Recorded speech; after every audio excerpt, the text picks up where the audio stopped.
24. jūnijas pēcpusdiena.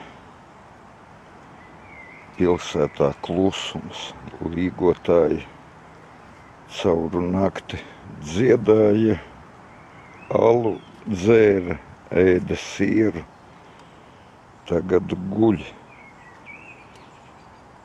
Tā, turpinu eksperimentu. Kas mums te notiek? Izskatās, ka nekādas izmaiņas nav, jāapskatās.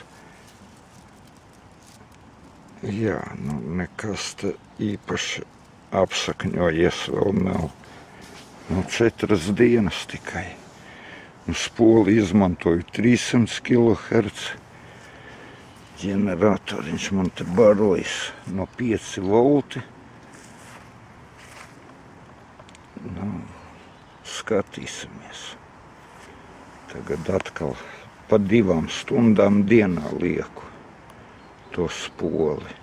Pēdējo reizi jau 2 stundas, šodien arī atstāšu uz 2 stundām. Tad